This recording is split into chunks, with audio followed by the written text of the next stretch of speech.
and welcome to another episode of Living Room Wisdom, where your story is your glory. I am Patrina Wisdom, author, speaker, and movement leader, and today I'm super excited to introduce you to one of the most beautiful women that I know, not only outside but inside.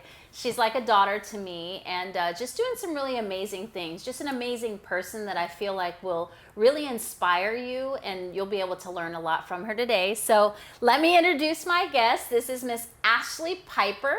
Hi. And Ashley is a really, really good friend of my daughter, and we've gotten very close over the years. She's a dancer. She has a dance background. She's in diversity and inclusion. And she just recently started a business, but I don't want to steal her thunder, so I'm going to go ahead and let her tell you a little bit about herself in her own words. Oh, how to fall in love with that introduction. Thank you. As Miss Patrina said, I call her Miss Patrina, but semantics at this point. But I do. This is like a mother to me, so I'm honored to be here. Thank you for having me.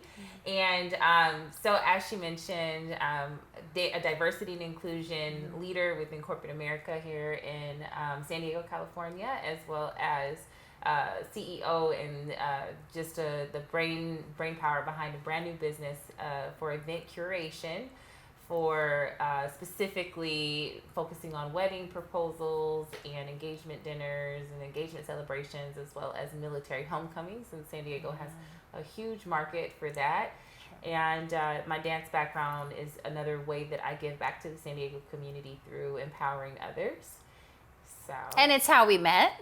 It's how we met. So my daughter was on the dance team for the San Diego Kings, and Ashley was the coach for the team. And I think pretty immediately you and Jordan connected and fell in love and became sisters and then became roommates. Yes.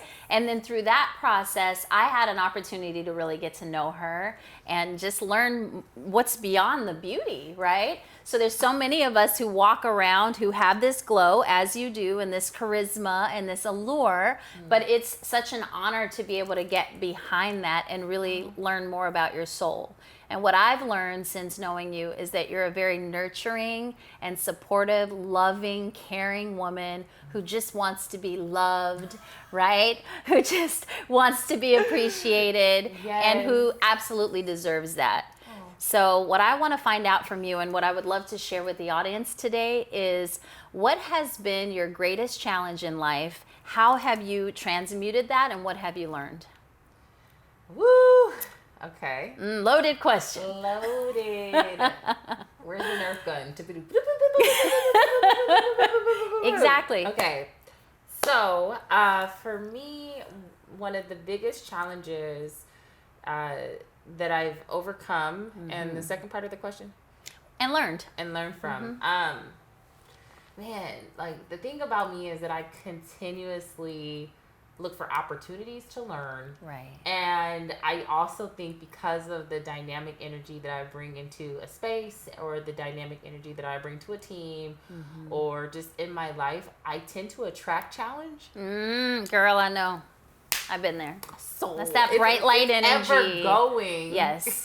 Yes. So, but if I had to choose one for today, one of the lessons that I'm kind of really in right now, and that I'm appreciating the growth from, is being a person that is confident in my own skin. And that, like, people think they look at me and then you think she got it together. Right. And she knows exactly where she needs to be, how she needs to do it, blah, blah, blah. But honestly, just self-confidence in myself, because being 34, being single, having no children, and to your point, being nurturing, right now, 50% of the people that look at me assume that I'm already there. Yeah. And then 50% also don't understand me. So if you don't understand what category I fall into, you kind of make your own assumptions of me. And I'm nurturing to the point that, like, I want to be a cheerleader for you before I want to be a cheerleader for myself. So how can I help you help me? How can I help you understand me better? Yeah. And sometimes that's a lot to take on, because you also have to learn about the person's lens who's looking at you to understand why they see you differently than you see yourself. So being confident in my skin to help people understand you can't always fit someone into a category, right? And then also for those that think I have it together when I don't, making sure I don't disappoint them. Oh, wow. That was awesome. Thank you. Yeah. Thank you for sharing that with such vulnerability. And I can completely 100% relate. And I think that a lot of the audience can relate, right? It's almost like that pretty girl syndrome, right? It's like a thing where people look at you and they think they have you figured out. They think they know what you're about. And a lot of times they don't take the time to get to know your heart. And or without knowing it subconsciously, sometimes we're not allowing other people to see the real us, often because of the challenges that we've endured, right? Yeah. So we build up these walls and, we become a little bit guarded and we only show what it is that we want people to see. I call them masks and I talk about them in my book, right? So sometimes it's the mask of perfection. Sometimes it's the mask of, whatever it is. There's lots of different masks. Even one where it's like the nurturer to an extreme where that actually becomes a distraction or a mask within itself because it's protecting you from having to really show who you really are and open yourself up. Yeah. So, girl. We went there. I know you felt that thing. So share with me how that hit for you and, your experience. I really think that it hit me in like different stages of this chapter of like after 30. Like before 30, things were pretty good, right? Yeah. Like you kind of can figure out life pretty quickly before 30 because you don't feel like I've got a long line of life ahead of me, God willing. Yes. So once 30 hit, like literally my lens on life changed and I started to see things differently. And I also think that a big part of that stemmed from my mom having me at 36.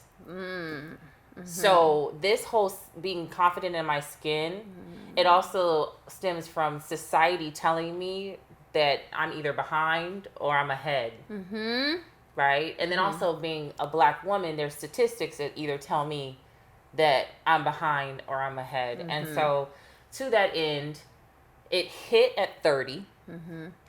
And it also hit when I started to add more people like yourself to my circle and my circle of vulnerability. Because you can have people around you, but unless you let them in. Exactly. Right? You're not really going to be able to see life in like a reality form. Yep. It'll just continuously be like your own mind telling you what it is, or whatever society is telling you that it is, or, age telling you what it is. But it really is about the people. And I think, again, for me, it was my 30s. So the people around me in my circle and my 30s is when it hit. Yeah. Well, you are in the right place at the right time because, as you know, my movement is the Badass Bodacious Life movement. That's what this is about, exactly what we're speaking of, that you embrace, that you acknowledge, that you express unapologetically every part of yourself. And what happens when we do that is that the people that are meant to be in our lives, that are meant to contribute, that are meant to benefit and grow from our experience together, because we're all in a shared experience, right? Will attract to you. And you showing up fully in your authenticity and in your power is going to be filtering the people who are not ready or who are not supposed to be up on your journey. And it's going to filter them out.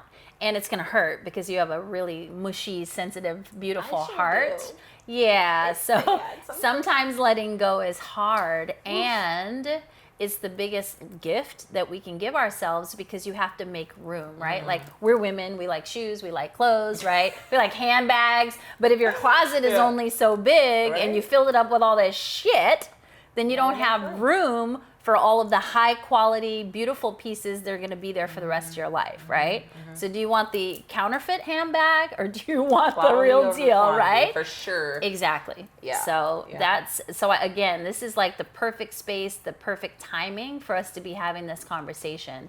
So my next question for you is, given all of the experiences that you've lived through, by the way, learned something from, grown from, right? from all of that, if you could wave a magic wand, or we had a genie lamp here last night, so if you could rub the genie lamp and create anything that you want in your life over the next 5 years, what does that look like? Whew. These questions, she is really coming through with them. Yeah, don't hold back. We go there. Calling a friend. Calling a friend. Where's your daughter? Okay. So listen, because if you don't, if you don't have a clear vision, no, that's true. And if you don't ask, then universe can't deliver that to you. Okay. And I want to see you have everything in life that you want and deserve. But that's the thing, because of like who I am in my own skin, I'd rather see other people happy before myself. So in that, I'm gonna just start magic wand with get it, girl. Show that you are the happiest you can be, because as a part of my village, I need everyone around me to be on point and exactly where they want to be. So that would be my first wand wish. And honestly, because I get inspiration from those around me and their successes and their wins. For example, seeing Jordan in her baby shower last night, and you know, I know that in the future she wants to get proposed to and she wants to get married, and so that to me, just being a part of that moment, and also knowing that I'll be an aunt to her daughter, like those are things that I still look forward to outside of myself and what I want for myself. But I do think, as a 30-year-old Black woman from St. Louis, Missouri, Midwest girl in California, you know, I want to stay humble. In 5 years, I want to continue to like elevate, but stay humble. That's one thing my dad will always make sure of. Being that my mom has passed away, I'm gonna always stay humble, 100%. However, on the flip side of that, you know, I do want to be able to empower more people through a lens of challenging with care. So for that, you know, that means like specifically, let's just say for my love life, for example, I want to be able to stand in my own power more consistently.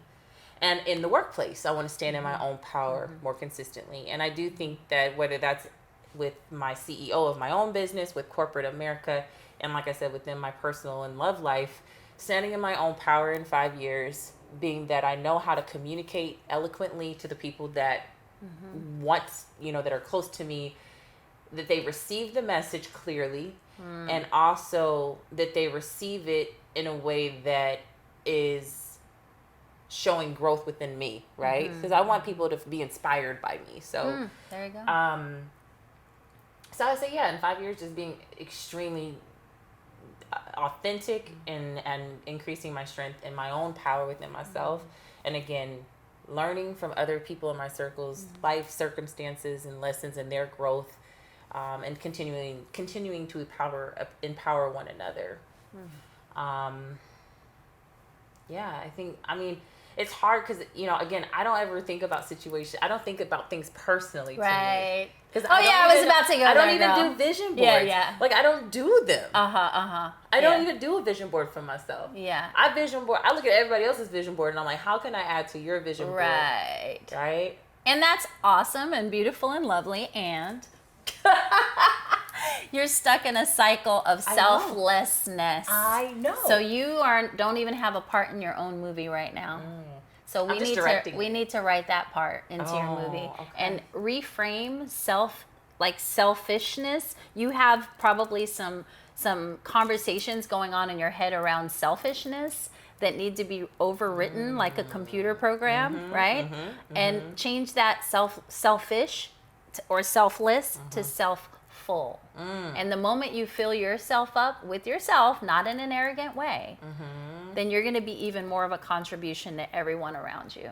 So that is my wish for you, my prayer for you, and that's where we're going to be supporting each other through. I'm going to make sure that happens. Thank you. Is there any final thoughts that you'd like to share as we wrap up this episode? Let's see. No, but, you know, for me, it's, I guess for those that are watching, this woman right here, continue to watch, because everything that she does is genuine, and it's hard to find that today. And I'm just so happy for you and everything that's going to come from this. And I would love to come back. I was just thinking and that. talk about self-fullness. Yes, yes, please. And how I've practiced it, because I Yes. literally haven't even thought of it that way. So thank you. Yeah, you're Thank welcome. you. And thank you for, it takes a lot of courage to be completely vulnerable and have these conversations. I appreciate you. I'm glad you said that you'll come back, because we have it on camera, and I'm going to hold you to it. And with that said, I hope that you took some great notes, that you had some aha moments, that you felt some stings, because I know we did. And I'll look forward to seeing you on the next episode of Living Room Wisdom. Don't forget to subscribe to our YouTube channel, Patrina Wisdom, and join us on Facebook in our Badass Bodacious Entrepreneurs group, #babes. And we'll see you next time. Bye-bye.